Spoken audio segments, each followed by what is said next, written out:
You are about to learn one of the biggest secrets in the history of the world. It's a secret that has huge effects for everyone who lives on this planet. Most people can feel deep down that something isn't quite right with the world economy, but few know what it is. Gone are the days where a family can survive on just one paycheck. Every day it seems things are more and more out of control, yet only 1 in a million understand why. You are about to discover the system that is ultimately responsible for most of the inequality in our world today. The powers that be do not want you to know about this, as this system is what has kept them at the top of the financial food chain for the last 100 years. Learning this will change your life because it'll change the choices that you make. If enough people learn it, it'll change the world because it'll change the system. For this is the biggest hidden secret of money. Never in human history have so many been plundered by so few, and it's all accomplished through this, the biggest scam in the history of mankind.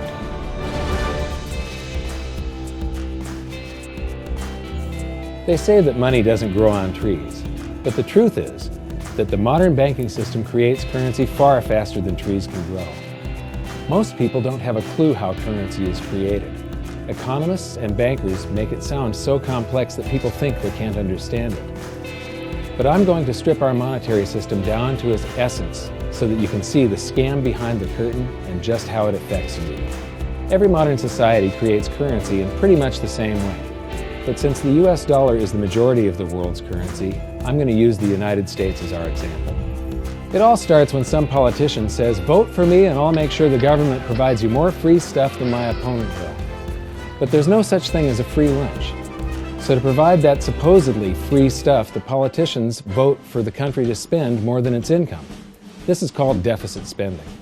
To pay for that deficit spending, the Treasury borrows currency by issuing a bond. So what's a bond? If you think about it, a bond is really nothing but a glorified IOU. It's a pretty piece of paper with numbers printed on it that says, "Loan me $1 trillion today, and I promise over a 10-year period I'm going to pay you back that $1 trillion plus interest." But what you need to understand is that Treasury bonds are our national debt. These glorified IOUs are to be paid back by you and I and our descendants through future taxation. Therefore, when the government issues a bond, it steals prosperity out of the future so that it can spend it today. The Treasury then holds a bond auction, and the world's largest banks show up and compete to buy part of our national debt and make a profit on it by earning interest. You'll notice that as we move through this process, the big banks are there, taking a cut every step of the way. This isn't by chance, as you'll see shortly. Then, through a shell game called open market operations, the banks get to sell some of those bonds to the Federal Reserve at a profit. To pay for the bonds, the Federal Reserve opens up its big old checkbook and writes bad, bogus, counterfeit checks that should bounce because they're drawn on an account that always has a zero balance. There isn't 1 penny in there. To quote from the Boston Federal Reserve, "When you or I write a check, there must be sufficient funds in our account to cover that check. But when the Federal Reserve writes a check, there is no bank deposit on which that check is drawn. When the Federal Reserve writes a check, it is creating money." The Fed then hands those checks to the banks, and at this point, currency springs into existence. The banks then take that currency and buy more bonds at the next Treasury auction. But what is a check? A check is also an IOU. When you write a check, you're making a note that says, "Here's my IOU for cash. All you have to do is go to the bank and pick it up." Now, it's very, very important that you understand this process because we're going to come back later and show you the devastating effect this has on you. The Treasury issues IOUs, bonds. The banks then buy those IOUs with currency.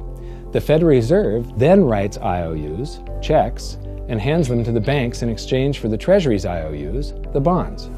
And currency is created. So what's really happening is the Federal Reserve and the Treasury are just swapping IOUs, using the banks as middlemen, and abracadabra, presto, currency magically springs into existence. This process repeats and repeats over and over again, enriching the banks and indebting the public by raising the national debt. The end result is that there's a buildup of bonds at the Federal Reserve and currency at the Treasury. This process is also where all paper currency comes from. The Federal Reserve and the government mistakenly call it base money because they didn't watch episode 1 of this series and they don't know the difference between money and currency. But I will correctly refer to it as base currency because it is not money. It is currency, and as we've learned, there is a big difference. Money has to be a store of value and maintain its purchasing power over long periods of time. We learned in episode 1 that earlier in our history, our paper currency was just a claim check. It was a representation for real money of intrinsic value, the gold and silver that was held on deposit at the Treasury. You could walk into any bank and slap your currency, like say a $20 bill, on the counter and redeem it for real money, a $20 gold piece. But now, this base currency that's piling up back here is really nothing but a receipt or a claim check on an IOU, that bond. So it's really nothing but a supply of numbers. The Treasury then deposits the newly created currency into the various branches of the government, and the politicians say, "Hey, thanks for that." And the government does some deficit spending on public works, social programs, and war. The government employees, contractors, and soldiers then deposit their pay in the banks. Now, this may come as a shock to you, but when you deposit your currency with the bank, you're not actually depositing it into an account to be safely held in trust for you. Instead, you're actually loaning the bank your currency, and within certain legal limits, they can do with it pretty much anything they please. This includes gambling in the stock market and loaning it out, at a profit, of course. Now this is where the machine of currency creation really gets cranking, because this is where something called fractional reserve lending comes into play. Fractional reserve lending is exactly what it says. The banks are allowed to reserve only a fraction of your deposit and loan the rest out. Although reserve ratios may vary, I'm going to use a 10% reserve ratio as our example. If you deposit $100 in your account, the bank can legally take $90 of it and loan it out without telling you. The bank must hold $10 of your deposit in reserve just in case you want some of it. These reserves are called vault cash. But why does your bank account still say you have $100 if the bank has stolen $90 of it? Because the bank left IOUs it created, called bank credit, in its place. Now I know this sounds crazy, but here it is in black and white from the Fed. Commercial banks create checkbook money when they grant a loan simply by adding new deposit dollars in accounts on their books in exchange for a borrower's IOU. These are nothing but numbers that the banks type into their computers. And even though these bank credit IOU numbers are very different from base currency numbers, because they only exist in computers, they are still currency. So now there is $190 in existence. Now the reason people take out loans from the banks is to buy something. They're going to buy a house or a car or something like that. So the borrower takes the $90 that the bank loaned to him from your account and he pays the seller of the item.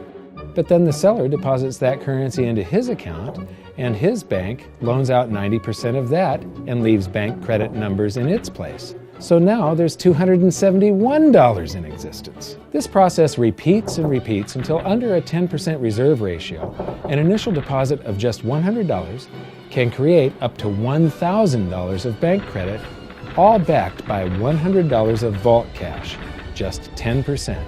But as I said, reserve ratios vary wildly. On some deposits, it's 10%, on others, it's 3%, and on some forms of deposits, reserve requirements are 0. The result is that the expansion of the currency supply by the banks is far greater than even this example would lead you to believe. So once again, when currency is deposited in the banks get to lend it out, and then it gets redeposited and relent, redeposited and relent, redeposited and relent over and over again, creating bank credit all the way. This is where the vast majority of our currency supply comes from. In fact, 92 to 96% of all currency in existence is created not by the government, but here in the banking system. Now, massive amounts of currency spewing into society may at first sound like a fun idea. That is, until you remember one of the most important hidden secrets of money from episode 1, that the prices of everyday goods and services act as a sponge on an expanding currency supply. The more currency we have, the more prices rise. This is where inflation comes from. The true definition of inflation is an expansion of the currency supply. Rising prices are merely the symptom. So our entire currency supply is nothing but a couple of bucks whipped up in this hocus-pocus scam where the Treasury and the Federal Reserve swap glorified IOUs, and a bunch of numbers that the banks just type into their computers. That's it. That's our entire currency supply. It's nothing but a supply of numbers. Some of them printed, most of them typed, and there is nothing else. But if you thought that was crazy, get ready to enter the twilight zone of modern economics. We work for some of that currency supply. True wealth is your time, but we trade away moments of our lives, hour by hour, day by day, and year by year, for numbers that somebody printed on pieces of paper or just typed into a computer. Now those numbers represent our blood, sweat, tears, labor, ideas, and talent. We are what gives the currency its value. But here comes the really cruel joke.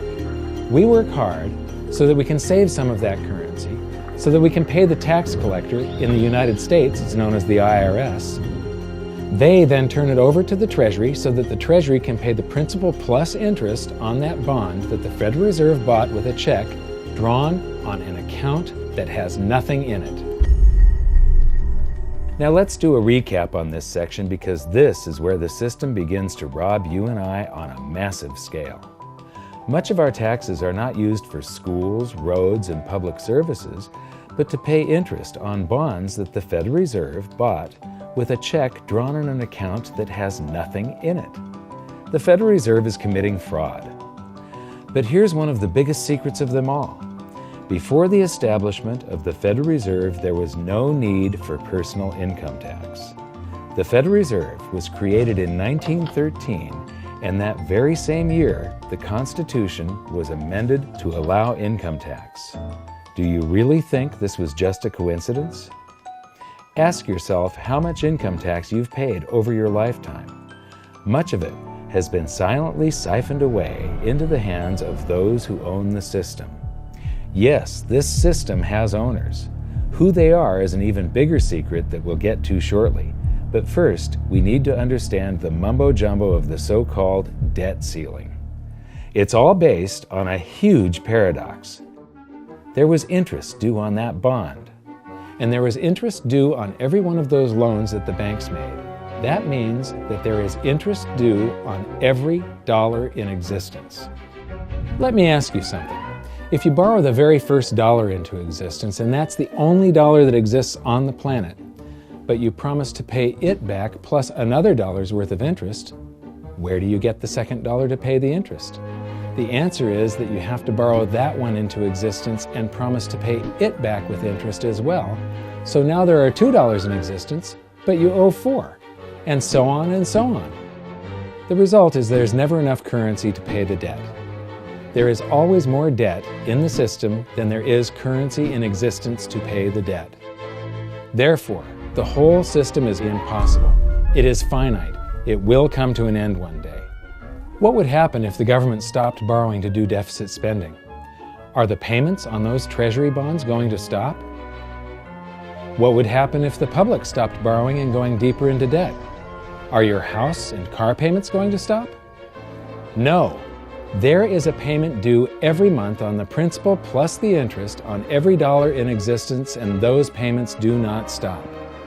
If we stop borrowing, then no new currency is created to replace the currency that we used to make those payments. Whether you're making a payment on a loan or paying tax to make a payment on a bond, the portion of the payment that goes to pay off the principal extinguishes that portion of the debt. But the debt also extinguishes the currency. Currency and debt are like matter and antimatter. When they meet, they annihilate each other. If we just pay off the principal only on all the loans and bonds that exist, the entire currency supply just vanishes. So if we don't go deeper into debt every year, look what happens. The whole thing goes into a deflationary collapse under the weight of those payments. Politicians and pundits alike talk about balancing the budget, paying down the debt, and living within our means. They don't understand that that is deflationary. It is impossible to do under our current monetary system without collapsing the whole economy. This is why any talk of a debt ceiling is not only ridiculous, it's delusional. The system is designed to require ever-increasing levels of debt just to continue. And that's why politicians will always kick the can down the road and raise this so-called debt ceiling over and over again until the whole system finally collapses under its own weight. In other words, they don't want it to collapse on their watch. The Founding Fathers of the United States knew the dangers of central banking and fought to free themselves from this very thing. The Revolutionary War started out as a tax revolt, but now we must pay tax just to have a monetary system. Having just suffered through the hyperinflation of the continental dollar, which was printed into oblivion to finance the Revolutionary War, they understood the dangers of fiat currency and debt-based monetary systems. So to protect future generations from institutional theft and out-of-control government, they wrote into the Constitution that only gold and silver can be money for the simple fact that you can't print them. Our current system is not only unconstitutional, but it robs us of the liberty and prosperity our forefathers fought and died for. We are all feeling the effects of ignoring the Constitution right now. By forcing more currency into circulation, our purchasing power is diluted. Inflation is a slow and insidious stealth tax that is simply the result of this debt-based monetary system. This system empowers and benefits those who create the currency and receive it first, as they get to spend it into circulation before it has an effect on the economy. They're stealing purchasing power from you and transferring it to the banks and the government every hour of every day because of this false monetary system. And it's not like the people at the top don't know this. To quote the Federal Reserve, the decrease in purchasing power incurred by the holders of money due to inflation imparts gains to the issuers of money. This is a fraud. It is a pyramid scheme, it is a Ponzi scheme, it's a scam, and it's a lie. Our entire monetary system is nothing but a form of legalized theft. But here's the biggest con job of them all. The Federal Reserve is not federal, it has stockholders. There is no federal agency that has stockholders. What's a stockholder? A share of stock represents a percentage of ownership in a corporation. So the stockholders are the owners of that corporation. Therefore, the Federal Reserve is a private corporation with owners. And you can see it for yourself if you go to the Federal Reserve's website, and it will say, the stockholders receive an annual dividend of 6%. Now we know that the stock in the Federal Reserve was originally issued to the largest banks in the United States. But because of mergers and acquisitions through the years, you can't actually trace who owns the stock in the Federal Reserve. That's a very closely guarded secret. My guess would be that the owners are those primary dealers, the banks that get to make a profit by selling part of our national debt, those bonds, to the Federal Reserve, who buys them with a check from nothing. Then we pay tax to pay the principal and the interest on those bonds so that the Federal Reserve can pay the banks a 6% dividend.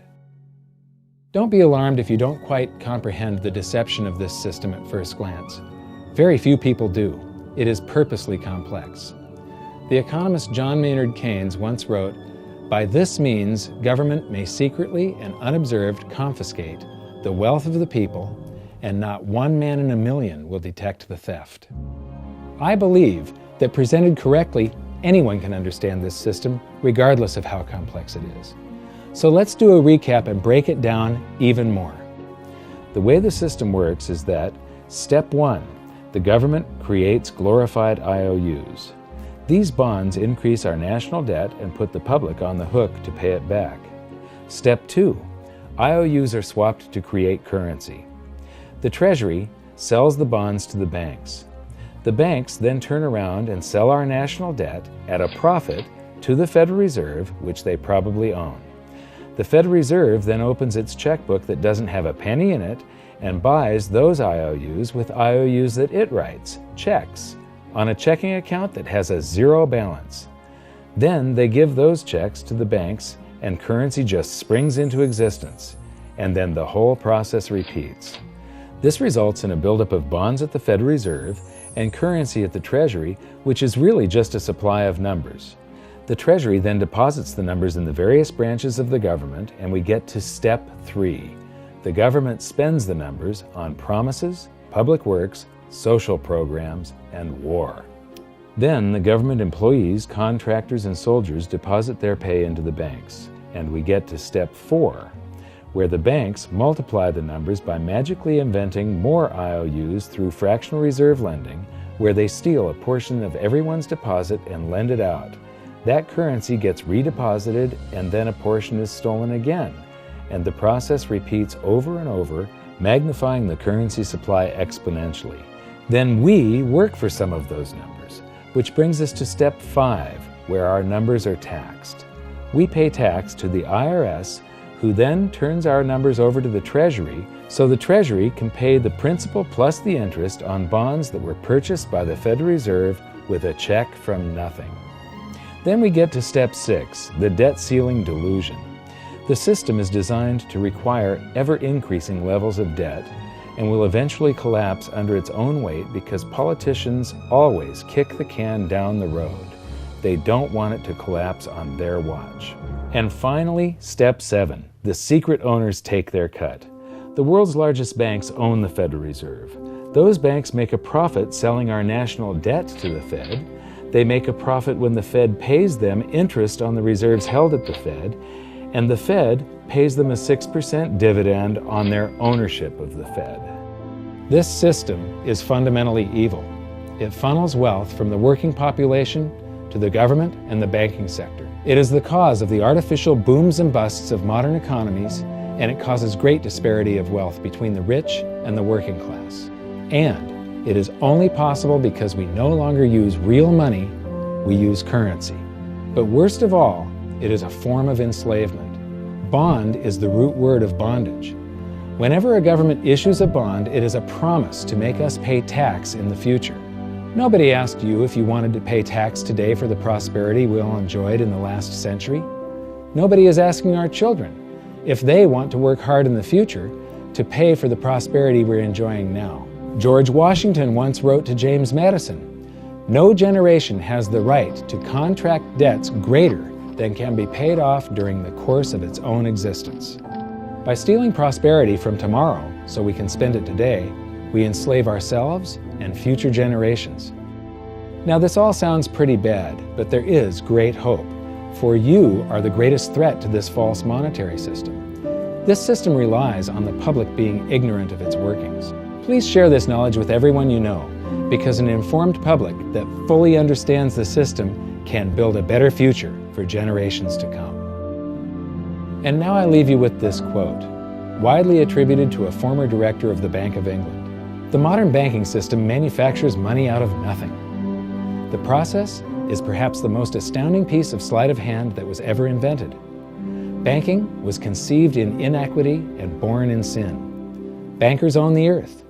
Take it away from them, but leave them the power to create money and control credit, and with the flick of a pen, they will create enough money to buy it back again.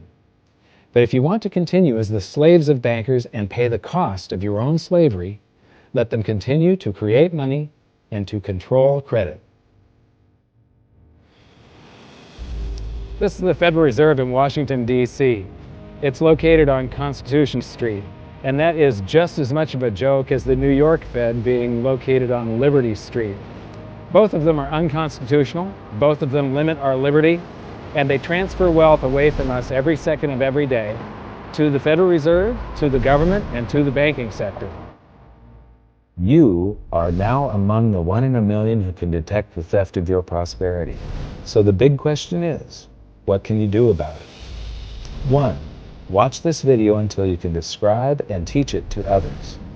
Those who understand this system can make preparations for its unavoidable collapse and protect themselves. History shows that those who don't will probably be wiped out.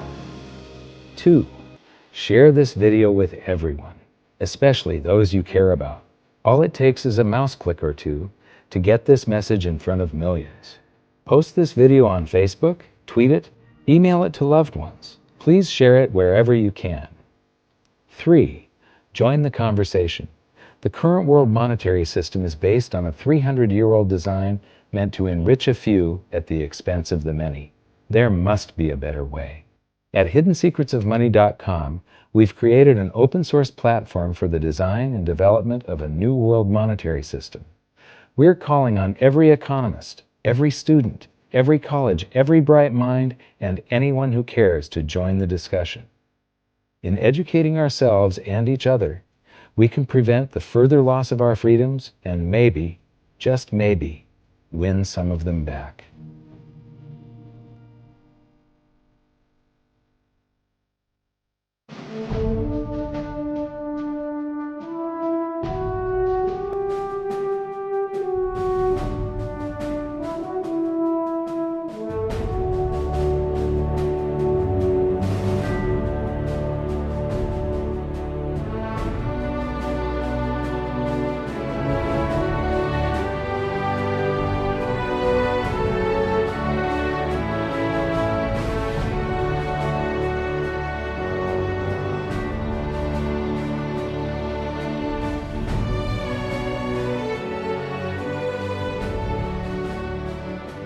I think your episode 4 is very beneficial, very helpful. It's going to introduce these ideas to a lot of people, and like I've just been talking about, we have to change people's mind, and the more they understand it, the better.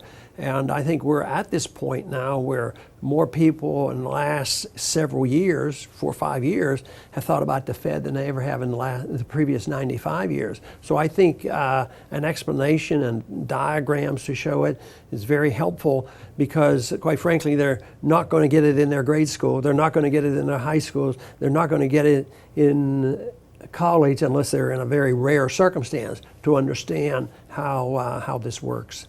You know, for years before I got involved in really studying gold and some of the things I write and talk about today, I was a monetary economist for decades. You know, in your video, you talk about the primary dealers. I was chief counsel and chief credit officer, one of the largest primary dealers for 10 years. So I had an inside seat on the Treasury market and have the privilege of working with several former vice chairmen of the Board of Governors, Manley Johnson and David Mullins, going back to the 80s and 90s. So I'm very immersed in what you were talking about. And I thought it was extremely accurate, extremely clear. I didn't think you were stretching on any points. It was really like something out of a PhD course, except that it was very easy to understand. I think it's accessible. I think we're seeing a little bit of a revolution in communications in the following sense. You know, as you point out, the Fed was created in 1913. Well, in 1913, there was no web, there was no YouTube, no Twitter. There was really no one to kind of stand up and oppose the Fed or call them out, if you will, or really get into a discussion that everyday Americans could follow. That's not true now with social media and everything else. You can reach out to millions and tens of millions of people and tell them what's going on. I think you've done that. You've done it successfully. I applaud it. I think this is a great video. I look forward to seeing it again. I know millions of people will enjoy it. Well, as we know, the Federal Reserve believes it can create money out of thin air, not realize money is supposed to represent real products and services. And what people don't realize is when the Fed does that, in effect, as Keynes pointed out, it's a form of taxation. It's a form of confiscation. And because people don't see it, the politicos get away with it, but it also undermines social trust. It just is corrosive throughout society. We're going to have a lot of turmoil in the coming years, but it's going to be the kind of turmoil that leads to positive things. So don't despair. Get out there and fight, because the tide is going to turn. This is going to be the status last stand. Thank you. This episode of Mike Maloney's Hidden Secrets of Money was brought to you by GoldSilver.com and the new Silver Pegasus Round. To learn how to protect your family and turn the coming economic storms into opportunity, visit GoldSilver.com.